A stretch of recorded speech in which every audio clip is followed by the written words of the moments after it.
Pues en esta presentación vamos a analizar o a también comparar los hechos que sucedieron en esta profecía y vamos a ver si esta profecía tiene un doble cumplimiento o específicamente para qué tiempo esta profecía será aplicado.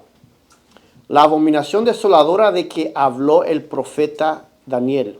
Ese es el título de este mensaje. Y quiero volver a repetir. Vamos a ver qué llevó a esa destrucción. ¿Cuál fue la causa? ¿Cómo transcurrieron el tiempo? Y a ver si eso se aplicará para nuestro tiempo y si podemos ver la similaridad que existió con el pueblo judío y ahora hoy con el pueblo Israel espiritual. Vamos a leer entonces. Por tanto, cuando veáis en el lugar santo la abominación desoladora de que habló el profeta Daniel, el que le entienda. Por algo está ahí puesto, ¿verdad? El que lea, entienda. En otras profecías no vemos eso, el que lea, entienda. Entonces es algo que tenemos que poner mucha atención. El que lee, entienda. Entonces los que estén en Judea, huyan a los montes. El que esté en el azotea o en la azotea, no descienda para tomar algo de su casa. Y el que esté en el campo, no vuelva atrás para tomar su capa. Mas ay de las que estén encintas y de las que críen en aquellos días. Orad pues que vuestra huida no sea en invierno ni en día de reposo. Aquí analizamos algo que dice, por tanto, cuando veáis en el lugar santo la abominación desoladora de que habló el profeta Daniel, el que lea, entienda. ¿Qué otras cosas analizamos en estos versículos? Dice que cuando vean estas señales, tenían que huir, ¿verdad? No regresar, no tomar algo de su casa, no volver atrás. Huir es como salir corriendo, ¿no? ¿Qué otra cosa dice? O nos recomienda o nos insta a hacer, orar, a orar. Entonces no es solamente huir, también hay que huir y no volver a ver atrás. ¿Se recuerdan con la mujer de Lot? Sí. ¿Qué pasó con ella? La amonestación era salir, ¿verdad? Salir. Pero ¿qué hizo ella después? Volteó a ver atrás. ¿Por qué razón volteó a ver atrás? Por las cosas La cosa que tenía, el apegue que tenía, las cosas materiales. Las cosas materiales, los recuerdos, la conveniencia que tenía ella en esa ciudad, eso lo tenía atada, estaba atada a esas cosas. ¿Cómo? Sus amigos, Ajá, amistades. Ahora, miremos lo que dice aquí. ¿Por qué sería destruida Jerusalén? ¿Cuál fue la causa? ¿Qué llevó a ese evento? la abominación. Vamos a ver. Jesús declaró a los discípulos los castigos que iban a caer sobre ¿quién? Sobre el apóstata Israel. Y especialmente los que debería sufrir, ¿por qué? Por haber rechazado y crucificado al Mesías. Iban a producirse señales inequívocas, precursoras del espantoso desenlace. Entonces, ¿sobre quién iba a suceder esto? Sobre El apóstata Israel. ¿Por qué? por haber rechazado al Mesías. Por haber rechazado y crucificado al Mesías. Miremos aquí lo que dice aquí.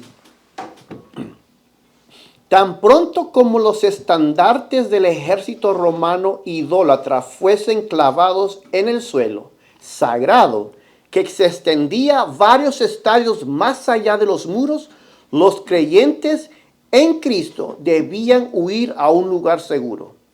Al ver la señal preventiva, todos los que quisieran escapar debían hacerlo sin tardar, tanto en tierra de Judea como en la propia ciudad de Jerusalén. El aviso de la fuga debía ser aprovechado en el acto. O sea, no era solamente los que estaban en Jerusalén. ¿Notaron eso? Dice que los que estuvieron en Judea, algo cerca estaban. ¿Y qué es lo que tenían que hacer? Ellos tenían que huir a un lugar seguro. Y ahí nomasito, no tenían que titubear, ¿verdad? Pensar. Era una orden, era algo de amonestación para guardar sus vidas. Ahora, ¿qué era lo que los judíos rechazaron? El Mesías. El Mesías. ¿En qué encajaba? ¿Qué era el sí del Mesías que ellos rechazaron? Que era hijo de Dios. Vamos a analizar eso. Cuando era de día, estoy ya hablando cuando están antes para llevarlo a la muerte, ¿verdad? Cuando era de día, se juntaron los ancianos del pueblo, los principales sacerdotes y los escribas, y le trajeron al concilio diciendo: ¿eres tú el Cristo? Dínoslo. Y les dijo: si os lo dijere, no creeréis. Y también si os preguntare, no me responderéis, ni me soltaréis. Pero desde ahora el Hijo del Hombre se sentará a la diestra del poder de Dios. El versículo número 70. Dijeron todos: luego, ¿eres tú el Hijo de Dios? Y él les dijo: vosotros decís que lo soy. Entonces ellos dijeron: ¿qué más testimonio necesitamos? Porque nosotros mismos lo hemos oído de su boca. ¿Qué fue la confesión entonces? Él dijo que era hijo de Dios, no le creyeron. No le creyeron. Y también como el Mesías no lo creyeron. Ujú. Pero ¿en qué sí? Porque dijeron: ¿eres tú el Mesías? Después la pregunta fue más directa. Más directa fue la pregunta: ¿eres tú el Hijo de Dios? La pregunta fue más directa. Y dijeron: esto es blasfemia. Pero ¿acaso nosotros no nos decimos somos hijos de Dios? Al versículo: mirad cuál amor nos ha dado el Padre al ser llamados hijos de Dios. ¿Por qué entonces no nos apedreamos? ¿Por qué los judíos no se apedrearon entre ellos mismos? Porque ellos reconocieron ser hijos de Dios. La diferencia es que las palabras que dijo Jesús del ser hijo de Dios es que tenía un significado más alto que lo que nosotros decimos. Porque él estaba llamando a su propio Padre, Dios, a Dios su propio Padre. Nosotros no somos dignos de decir eso porque no descendemos de él, no fuimos engendrados por él. Pero Cristo lo dice con un significado más profundo. Y miren, algo interesante. Miren lo que muy interesante aquí. Juan 19:7 dice: los judíos le respondieron: nosotros tenemos una ley, y según nuestra ley debe morir, porque se hizo a sí mismo hijo de Dios. O sea, ¿qué es lo que están diciendo? Los judíos están diciendo aquí: se está haciendo pasar como hijo de Dios. No es hijo de Dios, pero se está haciendo pasar. ¿Suena algo como común con lo que escuchamos hoy en día? Sí. Están diciendo: él no es hijo de Dios verdaderamente, no es hijo de Dios literalmente, se está haciendo pasar. Es un rol que él está tomando. Esto es importante porque vamos a ver cómo esto sucedió en el tiempo y por qué fue destruido Jerusalén. Por haber rechazado a Jesús como el Hijo de Dios.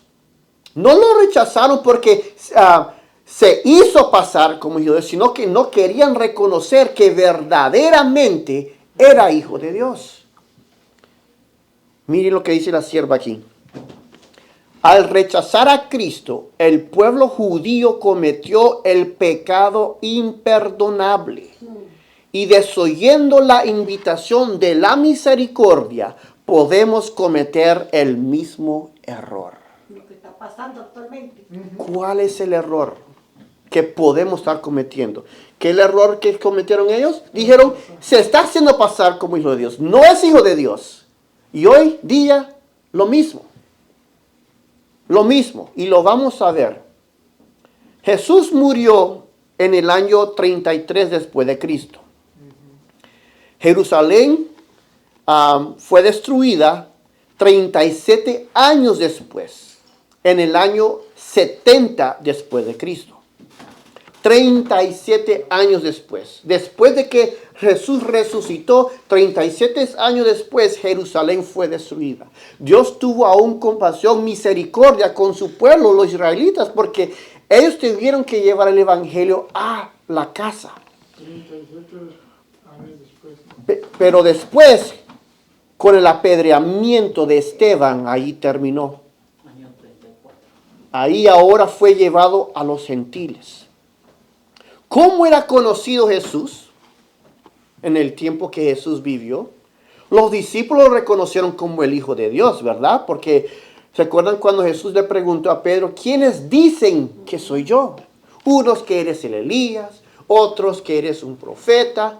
Pero Jesús le dijo, ¿y tú quién dices que soy yo? Y Jesús, tú eres el Hijo del Dios Altísimo. No le dijeron, eres un Dios. No le dijeron, eres el Hijo de Dios, pero no verdaderamente. Estás tomando un rol, reconocemos eso. No. Dijeron, tú eres el Hijo de Dios. Los endemoniados. Cuando Jesús se les acercaron a los endemoniados, cómo se dirigieron los endemoniados a Jesús? ¿Qué tienes con nosotros, Dios?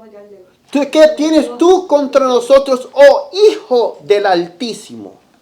Reconociendo también los mismos demonios. Y en aquel tiempo los judíos te haces pasar como hijo de Dios. Solo los judíos. Solo los judíos, ¿verdad? Ahora, ¿de qué otro modo lo conocieron Jesús? Lo acaba de mencionar, pero vamos a leer algunas citas aquí. En Juan dice, y le dijo la mujer, Señor, me parece que tú eres profeta.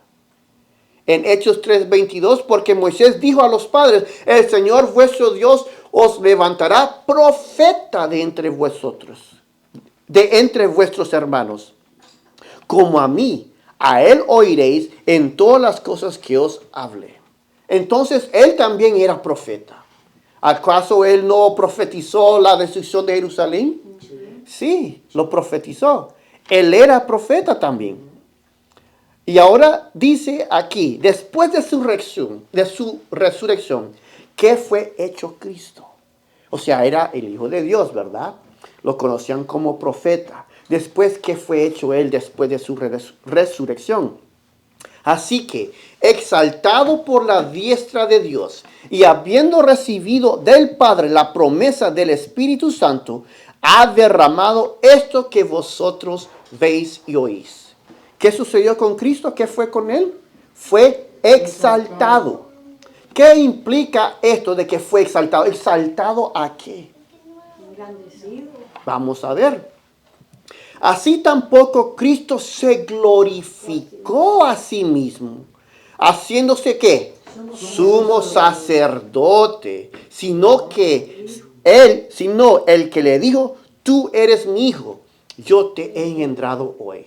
O sea, Cristo ni él mismo se puso en esa posición de sacerdote. Pero cuando él fue glorificado, Dios el Padre vio que su sacrificio era digno. Fue el precio que tenía que pagar para salvarnos nosotros. El Dios de Cristo mismo lo puso a él como sacerdote. Esto es lo que implica ser exaltado, glorificado. Cristo fue glorificado, fue exaltado a ser un sumo sacerdote. Glorificado por el Padre. Ahora, la destrucción de Jerusalén se repetirá otra vez. Miremos cómo lo que sucedió. Están guardando los mandamientos de hombres según la tradición. No están guardando la ley de Dios. Rechazan a Cristo como el Hijo de Dios. Él se hace sacerdote. Y 37 años después de su resurrección, ¿qué sucedió? ¿Qué vino después en el año 70? Lo mencioné. la destrucción de Jerusalén. Ahora, parece que todo lo que tiene que ver con Jesús está también implicado el santuario. ¿Ok? Nosotros no podemos tener un sumo sacerdote si no reconocemos que Él es Hijo de Dios y que fue exaltado por Dios, no por Él mismo, sino por Dios. Todo está envuelto con el santuario. La destrucción después sigue de Jerusalén, ¿verdad? Entonces, rechazan a Cristo como el Hijo de Dios, desobedecen los mandamientos de Dios, Él es exaltado como sacerdote. La ciudad de Jerusalén es rodeada en el año 67, los judíos salen huyendo, pero 3 años después es destruida. Ahora miremos, sigamos viendo acerca del sacerdocio de Cristo.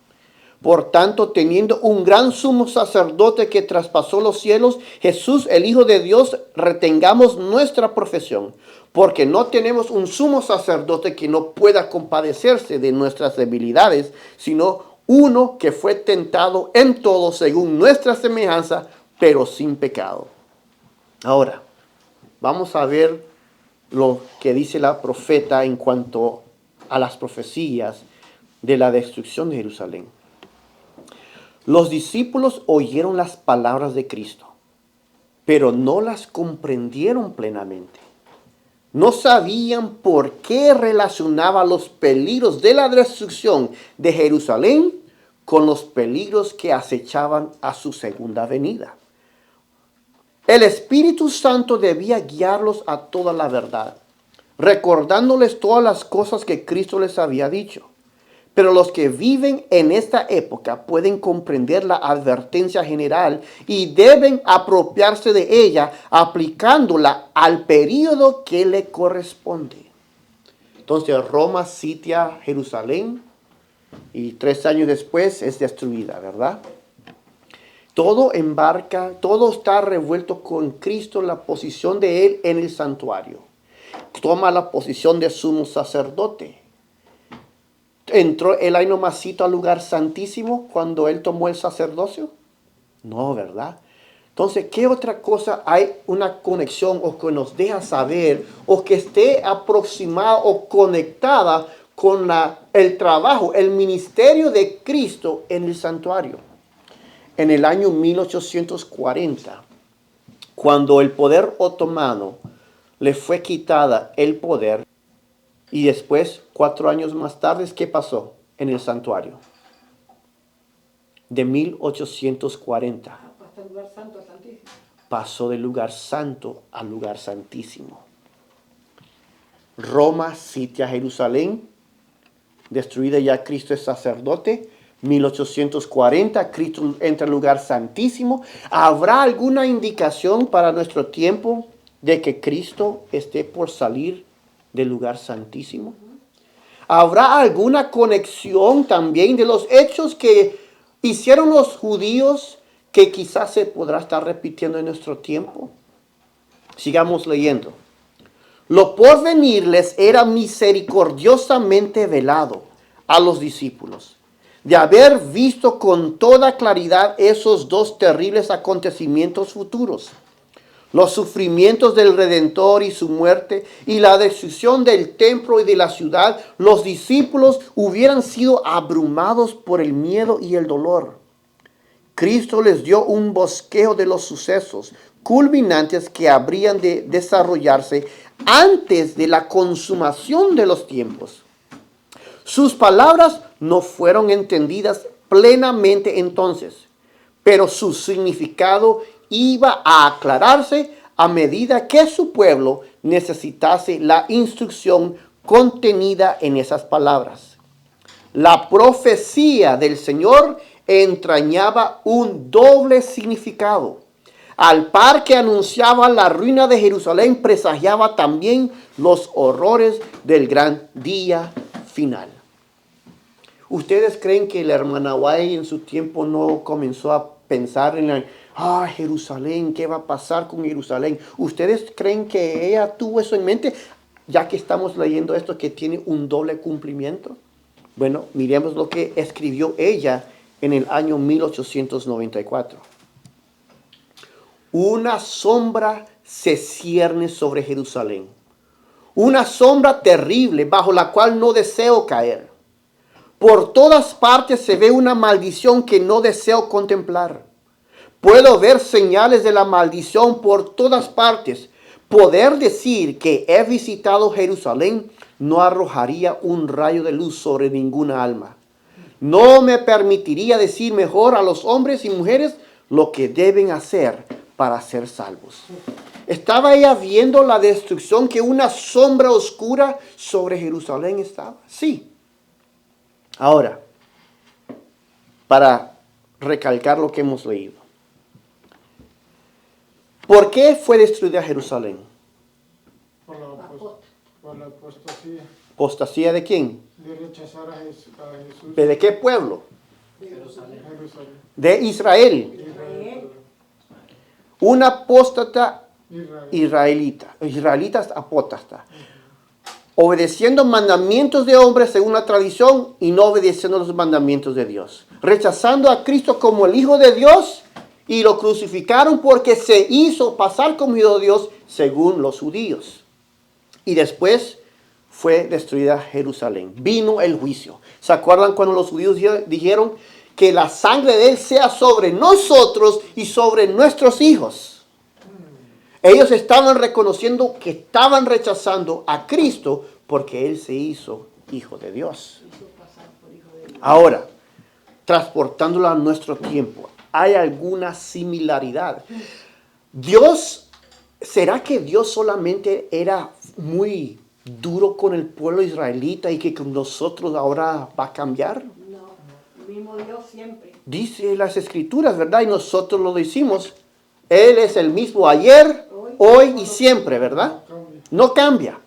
Así que si Él dejó caer juicio sobre un apóstata Israel, Él desviará juicios caer sobre el Israel moderno de hoy. Si lo hizo con aquellos, ¿lo desviará para nosotros o también va a ser parejo? Va a ser parejo. Dejará caer juicio. Va a ser parejo. Ahora, ¿qué pasó? ¿Qué pasó con el pueblo adventista del séptimo día? Porque hay que reconocer, los judíos eran los portadores de luz. Sí. ¿Ok? El pueblo de Israel era el portador de luz. Pero lo perdieron, ¿por qué? Porque rechazaron a Cristo como el Hijo de Dios. Y vino la destrucción por apóstata y por haber rechazado a Cristo como el Hijo de Dios. Bueno, en el año 1980, la Conferencia General Adventista aceptó oficialmente como fundamento la Trinidad. Una doctrina que enseña que Cristo no tuvo comienzo. Una doctrina que se rechaza a Cristo como el Hijo literal de Dios. Y aquí lo vamos a leer desde el mismo sitio de la Iglesia Adventista del Séptimo Día. Esto se encuentra en Biblical Research Institute, o como sus siglas en inglés es BRI. Miremos lo que dice aquí desde la misma boca de la Conferencia General Adventista. Estamos ante un uso metafórico de la palabra hijo. Significado metafórico. En nuestra humanidad, la imagen de un niño transmite ciertas ideas obvias. En primer lugar, indica que un niño tiene la misma naturaleza que la de sus padres. Son seres humanos. Cuando Cristo es llamado Hijo de Dios, se nos está diciendo que Él, al igual que su Padre, es un ser divino. Juan 5:18. En segundo lugar, un niño puede distinguirse de sus padres. La metáfora del Hijo significa que, aunque Cristo y el Padre tienen la misma naturaleza, son personas diferentes, lo que implica una pluralidad de personas en la deidad. En tercer lugar, la relación entre los padres y los hijos es única. Su unión es prácticamente indisoluble. La metáfora es, por lo tanto, un buen símbolo de la profunda unidad que existe en los miembros de la Trinidad, según ellos, Juan 17:5. En cuarto lugar, Un niño humano viene de sus padres por medio del nacimiento natural. En el caso de la Trinidad, sin embargo, el Hijo procede del Padre, no como una emanación divina o mediante el nacimiento natural, sino para llevar a cabo una obra creadora y redentora. Juan 8, 42 y 16, 28. No hay, aquí está, no hay sustento bíblico para la generación eterna del Hijo por parte del Padre. El Hijo provino de Dios, pero no fue generado por Él. En quinto lugar, la imagen Padre-Hijo no puede ser aplicada literalmente a la relación divina Padre-Hijo que existe en la deidad. El Hijo no es el Hijo natural y literal del Padre. Un Hijo natural tiene comienzo, mientras que en la Trinidad el Hijo es eterno. No es Hijo literal. ¿Los judíos aceptaron a Cristo como Hijo literal de Dios? No. No lo aceptaron. Hasta dijeron, se hace pasar como Hijo de Dios. Y aquí, palabras de la iglesia adventista, dice que Él no es Hijo literal de Dios. O sea, es una metáfora. Se está haciendo pasar como Hijo de Dios, donde no es así, según ellos. Pero, ¿qué dice Juan 3:16? Porque de tal manera amó Dios al mundo que ha dado a su Hijo unigénito, para que todo aquel que en Él cree no se pierda, mas tenga vida eterna. ¿Eso no es un suficiente escrito está? Sí. Amén. Es Hijo unigénito. Amén. Y la hermana White, ¿dijo ella algo en cuanto a Cristo ser engendrado? Bueno, leamos. Se ha hecho una ofrenda completa, porque de tal manera amó Dios al mundo que dio a su Hijo unigénito. Miren aquí, no un hijo por creación, como los ángeles, ni un hijo por adopción, como el pecador perdonado, sino un hijo engendrado a la imagen expresa de la persona del Padre y en todo el resplandor de su majestad y gloria, igual a Dios en autoridad, dignidad y perfección divina. En él habitada corporalmente toda la plenitud de la deidad. ¿Acaso no dice aquí entonces la hermana White que Cristo en realidad fue engendrado por Dios? ¿Y de la misma imagen expresa de su Padre? Nosotros no somos así. Nosotros somos creados y somos hijos de Dios por redención. Cristo realmente fue engendrado. Y algunos quieren entrar, bueno, si es así, explíqueme cómo fue engendrado. Y eso son lo que la Biblia no nos dice. Es misterio. Solo nos dice que salió del Padre. Porque Jesús en Juan 17 dice, ellos han creído que salí de ti y que tú me enviaste. Y Pedro dice, tú eres el Hijo del Altísimo. Los demonios han dicho, ¿qué quieres tú con nosotros? ¿O qué tienes tú contra nosotros, oh Hijo del Altísimo? Hasta los mismos demonios lo reconocen, pero el pueblo judío y el pueblo adventista del séptimo día no lo quieren reconocer. Desde 1980 han pasado 44 años desde que los líderes de la iglesia adventista rechazaron a Cristo como el Hijo literal de Dios. 7 años más de misericordia con el espiritual, Israel espiritual de hoy, apóstata. ¿Será cercada o tomada Jerusalén nuevamente? ¿Qué señal será cuando lo sea? ¿Quién lo cercará o lo tomará? ¿Y qué indicará eso? Vimos que cuando los judíos rechazaron a Cristo como el Hijo de Dios, fue destruida Jerusalén. Cuando el poder otomano se le fue quitado el poder, como un poder, era un país poderoso. 4 años más tarde, entró Cristo en el lugar santísimo. Y ahora, ¿qué pasará ahora que el Israel moderno, apóstata, está entrando en políticas?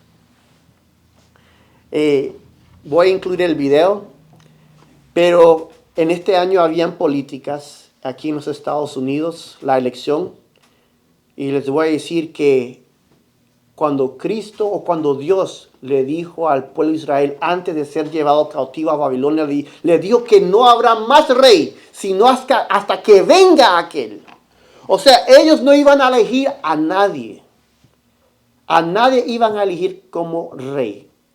Dios el Padre iba a poner a Cristo como rey. Y nosotros, ¿qué hacemos en nuestro mundo, en nuestro país o en un lugar donde tenemos ciudadanía? ¿Ponemos a un presidente? ¿Votamos para poner un presidente? ¿Vamos a las elecciones y poner un presidente sabiendo que está violando la ley? Cuando en la Biblia dice que el pueblo de Dios no debía elegir a ninguno que estaba quebrando la ley de Dios.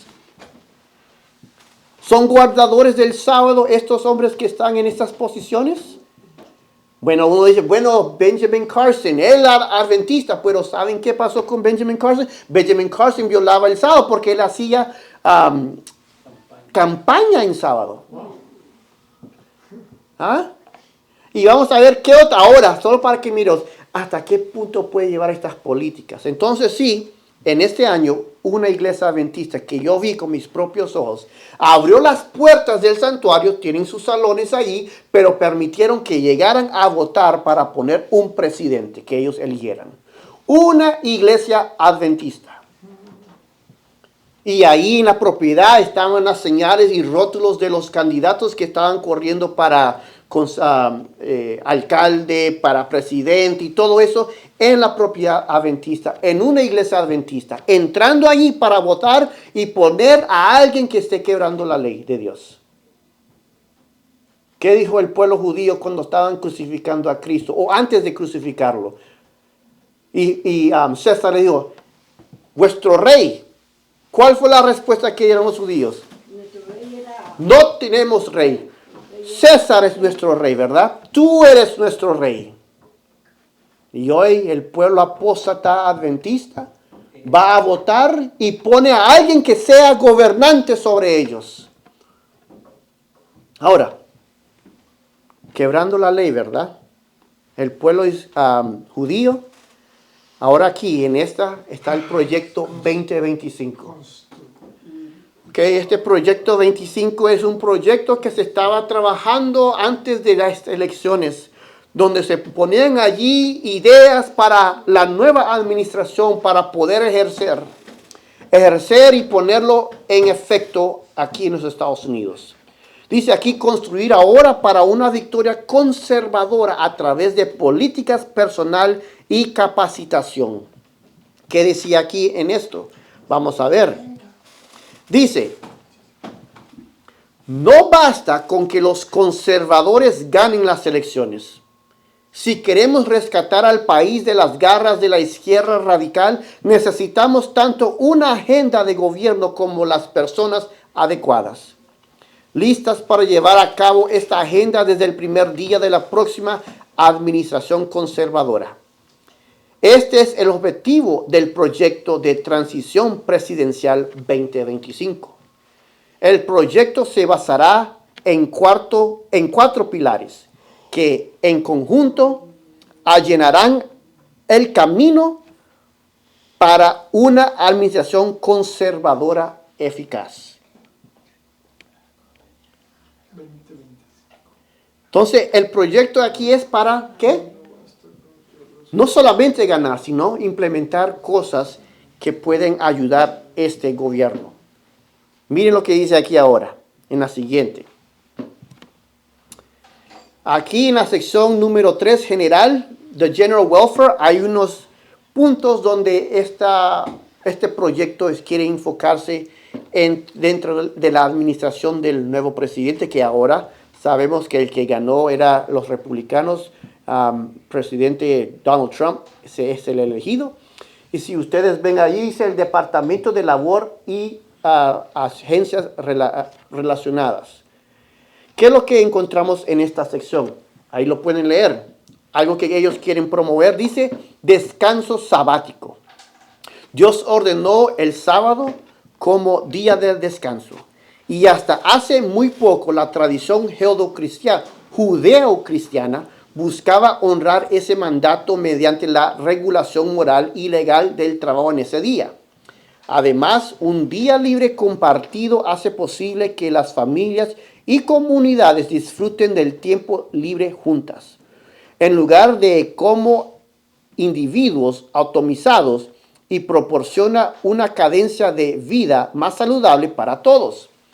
Desafortunadamente, ese día de descanso comunitario se ha erosionado bajo las presiones del consumismo y el secularismo, especialmente para los trabajadores de bajos ingresos.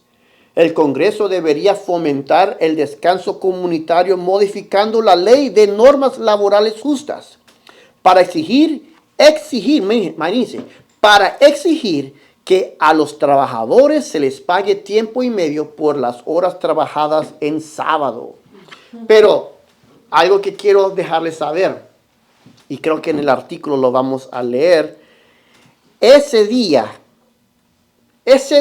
sería el domingo por defecto. O sea, no están hablando del sábado, el séptimo día, están hablando del primer día de la semana. Ese día sería el domingo por defecto, excepto para los empleadores con una sincera observancia religiosa de un sábado en un horario diferente. Por ejemplo, desde la puesta del sol del viernes hasta la puesta del sol del sábado. Pero notaron ahí, dice, no es para el empleado, dice para los empleadores. O sea, los que son los dueños del negocio. Si ellos son los que guardan el sábado, los dueños, y ellos quieren cerrar el sábado, pues está bien. Pero ¿qué tal los trabajadores? Va a ser duro. Imagínense. Y aquí es algo tentativo puede hacer. Porque ¿cuántos hoy están viviendo actualmente cómodamente con esta economía? ¿Cuántos pueden ir fácilmente a comprar la gasolina, comprar las comidas, fácilmente sin tener que pensar en su bolsillo? ¿Cuántos pueden hacerlo hoy? ¿Ah? ¿Está difícil o se les hace fácil ir a comprarlo? Difícil. ¿Mm? ¿Cómo está la economía? ¿Está bonita? Está mala. ¿Cómo está la inflación? Malo. ¿Ah? Oh, se hace difícil, ¿verdad? Hay personas que no pueden comprar comida. ¿Qué tal si esas personas son los que guardan el sábado? ¿Y qué pasa si le dicen, bueno, esta ley dice si vas a trabajarlo te voy a dar doble tiempo? Ya no vas a ganar $10. Bueno, no vas a ganar $18. Vas a ganar doble si trabajas ese día. Y en la casa pensando, ay, no vamos a usar para este alimento. Está bien tentativo esto. El diablo es astuto. El diablo es astuto. Dice, la obligación se transferiría a ese periodo. Los lugares de culto, en la medida limitada en que puedan tener empleados cubiertos por la FLCA, y los empleadores legalmente obligados a operar las 24 horas como hospitales y socorristas, estarían exentos, al igual que los trabajadores que de otro modo estarían exentos de horas extras. Ahora, si no vieron aquí, si no estaban hojeando allí la sección número 3, aparte de esto ser muy asombroso, ¿verdad? De que quieren trabajar con la administración para promover la ley dominical, para que cierren o pagarles doble tiempo, hay otro personaje que está involucrado allí. ¿Qué otra persona está involucrado en este proyecto? ¿Cuál nombre ven allí? Benjamin Carson, el adventista del séptimo día de la iglesia adventista, ¿verdad? Y muchos adventistas estaban, un adventista, un Esther que esté allí en la Casa Blanca cuando él corría por presidente. Pero el poder político corrompe. El poder corrompe. ¿Qué hacía con los judíos en aquel tiempo? Tenemos César, nuestro rey. Estaban guardando la ley según la tradición de hombres, no los mandamientos de Dios. Y ahora tenemos un adventista que está apoyando este proyecto 2025. Y no solamente él como adventista. No sé cuántos se dieron cuenta que hace poco hubo un encuentro o una reunión donde dijeron, ¿qué podemos nosotros los adventistas aprender de la Iglesia Católica? Estaban ahí reunidos y un pastor leyó la cita de la hermana White donde dice que la Iglesia Católica no ha cambiado, que como un camaleón que se disfraza. Él dijo allí, esto tiene que ser cambiado. Porque sí, la Iglesia Católica ha cambiado. Es nuestra hermana. Ellos por eso van al ecuménico. ¿Y saben qué los une? Y ellos mismo lo dicen. Creemos en el Dios triuno. ¿Qué pasó con el pueblo de Israel? Se fueron en pos de dioses ajenos. Y después que fueron en pos de dioses ajenos, comenzaron a violar el sábado. Comenzaron después a rechazar a Cristo como el Hijo de Dios. Ahora, ¿qué relación habrá ahora entre lo que sucedió con los israelitas, con Jerusalén ser destruida, que era una señal de cuando se era sitiada? ¿Habrá alguna señal para nosotros? Vimos que la hermana White estaba viendo una sombra sobre Jerusalén, ¿verdad? ¿Qué conexión hay entre eso que sea otra vez tomada con el santuario? Miremos lo que aprendieron los pioneros adventistas. Todas las miradas están centradas en ese punto. Y así ha sido durante años. Turquía es conocida universalmente como el enfermo del Oriente. Y la única razón por la que no muere es porque en sentido figurado, una nación y luego otra le administran intoxicantes. Llegará el día en que abandonará Constantinopla y se establecerá en Palestina. Es decir, plantará su tabernáculo entre el Mediterráneo y el Mar Rojo. Una y otra vez se ha hecho comprender al mundo que el fin de todas las cosas está cerca. Pues todos saben que cuando el turco salga de Constantinopla, habrá una desintegración general de Europa.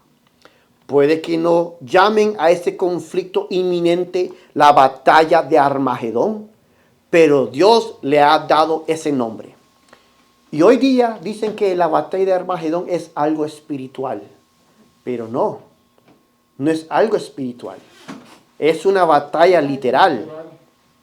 Sigue diciendo, en la guerra de Crimea de 1853 al 1856, el mundo tembló por Turquía y para que no se precipitara la crisis, Inglaterra y Francia acudieron al rescate y se le ordenó a Rusia que se mantuviera al margen. En la guerra ruso-turca de 1877, las potencias de Europa se unieron para sostener la vida del enfermo, o sea, de Turquía. Vi a 4 ángeles de pie sobre los 4 ángulos de la tierra, que sustentaban los 4 vientos de la tierra. Y vi a otro ángel que subía del oriente y tenía el sello del Dios vivo, y clamó diciendo, no hagáis daño a la tierra, hasta que hayamos sellado a los siervos de nuestro Dios en sus frentes. Estos ángeles ahora sujetan los vientos de la contienda, esperando que la iglesia de Dios se prepare para su venida. El ángel del sello pasa por Jerusalén, la iglesia, para colocar el sello del Dios vivo en las frentes de los fieles. Y mientras esta obra avanza, ¿qué pasa? Turquía se erige como un hito nacional para el mundo, para que los hombres sepan lo que está sucediendo en el santuario celestial. ¿Saben qué? Hoy la iglesia adventista se apartó de este precioso evento, esta misericordia que Dios nos está dando. de saber cuán pronto está Él de salir del lugar santísimo. Porque esto está conectado con Cristo en el lugar santísimo. Y hoy la iglesia adventista ha dicho, no, eso ya no tiene ninguna relevancia. Lo que está sucediendo en el Medio Oriente es solo una distracción. No hay nada que ver allí. No hay nada que ver con Turquía. Eso ya no tiene nada que ver. Pero los pioneros estaban al tanto con esto. Dice aquí, el ojo de Dios está sobre su pueblo y nunca se queda sin un testigo en el mundo. Nadie sabe cuándo Turquía se marchará de Europa, pero cuando se haga ese movimiento, la historia de la tierra será corta. Hay otra cita donde dice que cuando Turquía se traslade a Jerusalén, esa es la señal de que Cristo deja caer el incensario. Ya no hay más intercesión, ya no hay más oración para pedir perdón por nuestros pecados, porque esa será la señal de que Él saldrá del lugar santísimo. Y hoy muchos dudan de esta profecía o lo rechazan abiertamente. Ahora miremos lo que está sucediendo a nuestro tiempo. Este es el presidente de Turquía. Erdogan advierte de que podría invadir Israel igual que entramos en Karabaj o Libia. Jesús le dijo a los judíos, a los cristianos, cuando vieran la señal, ¿verdad? Huir. Hoy estamos viendo la ley dominical siendo hablado. Protestantes en sus iglesias, hay videos ya, lastimosamente que aquí en las iglesias protestantes, y yo lo veo mucho en inglés, en inglés es que donde se escucha más los protestantes, hablando por la ley dominical, Y aquí ahora una señal de que Cristo está pronto a salir del lugar santísimo, como lo entendieron los pioneros.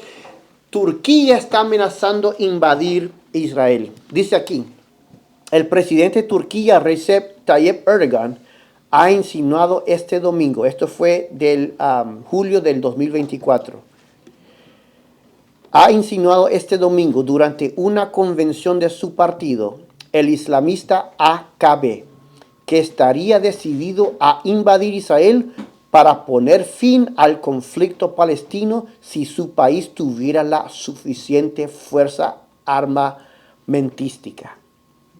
Hemos llegado lejos con nuestra industria de defensa, con importaciones y exportaciones. Hermanos, nadie puede engañarnos. Debemos ser muy fuertes, porque así Israel no podría montar el lío en Palestina como hace, dijo Erdogan. Al igual que entramos en Karabaj, al igual que entramos en Libia, haremos lo mismo con ellos. No hay nada que lo impida. Solo debemos ser fuertes y entonces podremos dar estos pasos. Lo daremos, aseguró. El mandatario hizo estas declaraciones difundidas en un video por la agencia pública turca Anadolu durante un encuentro con delegados de su partido en la ciudad nororiental de Rize. Turquía envió en 2020 tropas a Libia para defender al gobierno internacionalmente reconocido en Trípoli contra sus adversarios en la guerra civil libia. El pueblo de Israel moderno apóstata no ha cambiado su dirección comparándolo con el Israel literal en el tiempo de Jesús. Violando los mandamientos de Dios, rechazando a Cristo como el Hijo literal de Dios. Y ahora la ley dominical y a la señal de que está Cristo a punto de salir del lugar santísimo a través de este hito que los pioneros llamaron como hito, una señal que cuando Turquía tome posesión de Jerusalén, y no solamente tomar posesión, sino que traslade la capital a Jerusalén, Jesús saldrá del lugar santísimo. Hermanos, una pregunta. Y una pregunta que cada uno vamos a contestar individualmente. Nada de que poder decirlo en altavoz, solo algo que meditemos, ¿verdad? ¿Estamos guardando el sábado? ¿Estamos poniendo nuestros utensilios de trabajo? ¿Estamos saliendo de nuestro trabajo el viernes antes de la puesta del sol? ¿Estamos llegando a nuestras casas para recibir el sábado y cantar alabanzas antes de que caiga la puesta del sol? ¿Estamos enviando a nuestros trabajadores a trabajar en sábado mientras yo, el jefe, me quedo en casa guardando el sábado? ¿Qué estamos haciendo nosotros? ¿Estamos guardando las tradiciones del hombre? ¿O estamos aún nosotros quebrantando el sábado? No repitamos lo mismo que hizo el Israel, literal, que se fueron en pos de otros dioses, rechazaron a Cristo como el Hijo de Dios y estaban violando el sábado. Hermanos, espero que ninguno de nosotros estemos haciendo eso porque tenemos la verdad. Y entre más verdad tenemos, más grande es la responsabilidad. Que nosotros podamos dar el ejemplo y llevar este mensaje, que es una señal que Cristo está pronto a venir. Amén. Que realmente seamos como ese versículo que dice en la Biblia: y el dragón se airó y fue a hacer guerra contra aquellos, los que guardan los mandamientos de Dios y tienen el testimonio de Cristo. Hermanos, si no estamos guardando el sábado, porque si no lo hacemos estamos igual que los que guardan el domingo. Porque ellos creen en los 9, pero están fallando el sábado. Y nosotros profesamos creer en el sábado, pero estaremos guardando el sábado. Como les dije, viernes puesta del sol a sábado puesta del sol. Eso es algo que cada uno deberá dar cuenta con Dios. Y si estamos fallando, hermanos, Dios por misericordia nos está dejando ver estas cosas. Porque Él dijo, para que cuando suceda, vosotros creáis.